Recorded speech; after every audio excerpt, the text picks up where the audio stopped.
Tunisia nil, Algeria nil. The North African derby ends in a stalemate. And does this mean that these two people are just too similar, or what is it? One thing I need to give props to is the ref from South Africa. She was so good. I feel like this was the perfect ref for this game, because this game was just, everyone was just sending tackles everywhere. Like, it was just fouls everywhere. So this was the perfect ref, because even a first yellow card was in the second half, really calmed down everyone's tempers and told them, yo, guys, relax, man. I know you're neighbors. I know you share 100 kilometers of a border, Tunisia and Algeria. Algeria is just to the left of Tunisia. And they share a long border there. These are rivals for real. So, yeah, it was just, the ref was just really, really good, I feel. I was impressed by quite a number of people. First of all, Eluzi finally started. I don't know why she was benched in the last game. But even then, even though she started, Huij started. I don't know why she was benched in the first game, but I feel like she had so much presence up front, but she had a bit of a temper as well. And it was not a surprise that she was taken off at exactly halftime for Huij, for Eluzi, who then came on and also got booked.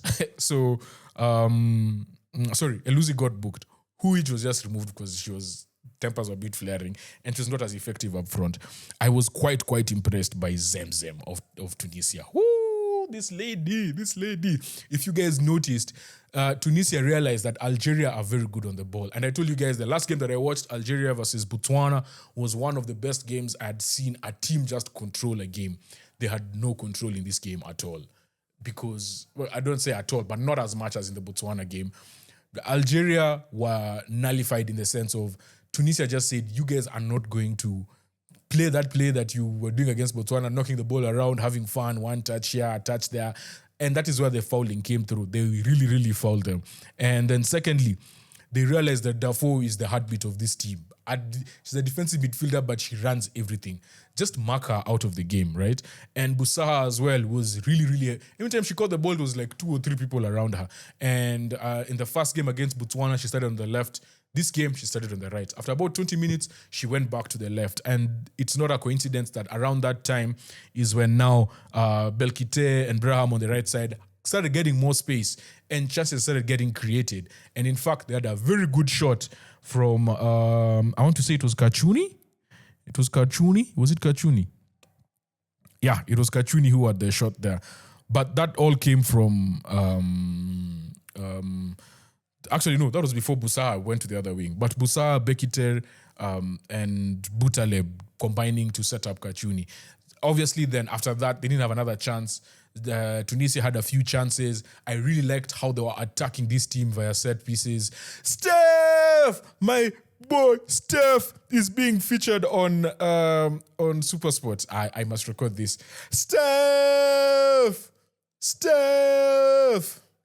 Yeah. So anyway, point is, damn, I've just seen that now. I'm confused. This is so dope. She's on SuperSport, literally recapping the Nigeria game.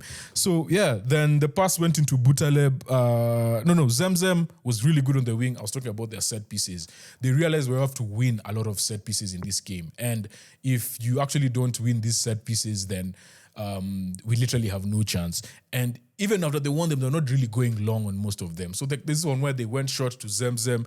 Zemzem had played on the wing, and then she did like an amazing turn. Very, very good turn. Played it back to Auni. Then Auni crossed it, and who got the ball? Who was the striker who got the ball? Let me tell you guys shortly. It was Huij.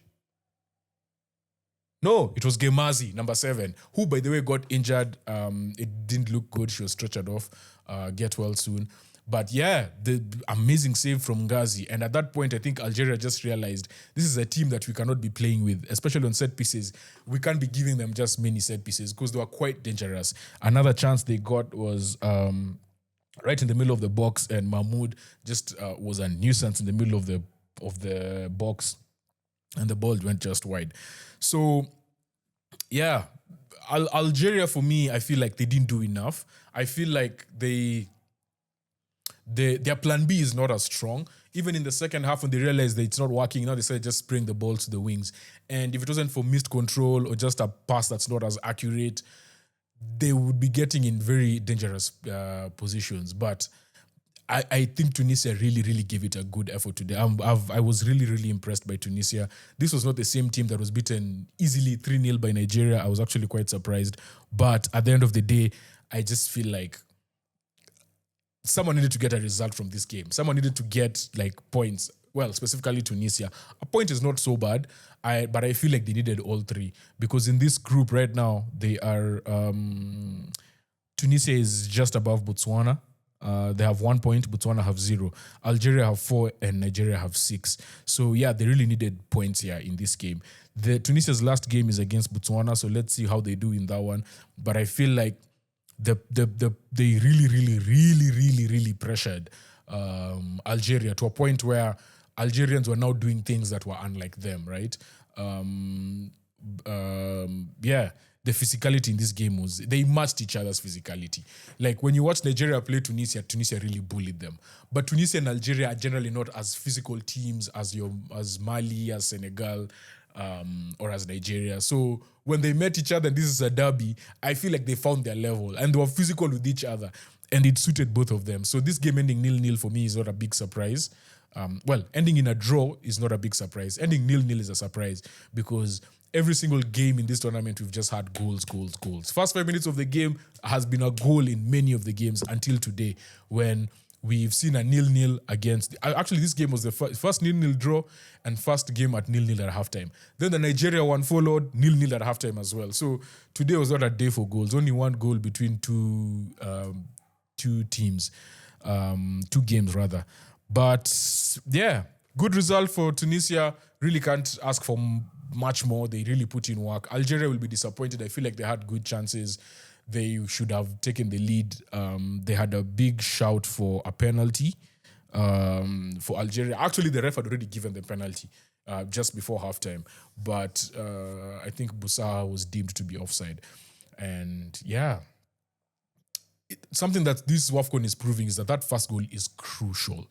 If you get that first goal early, crucial. In the second half, crucial.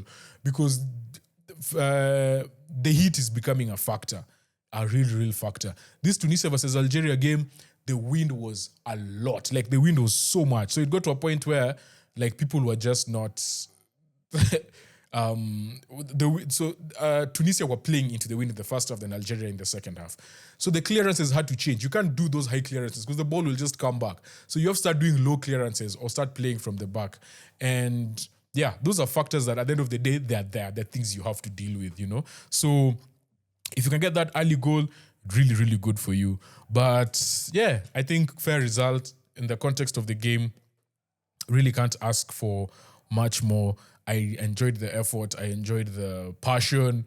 They really went at it as rivals. And yeah, Algeria, I praise you guys too much in the first game. I need you guys to step up so that when people come and watch you guys, they don't say, what was Ndeg seeing? No. I want you guys to show up and show out in your last game against Nigeria because, I feel like you can do it. Yeah.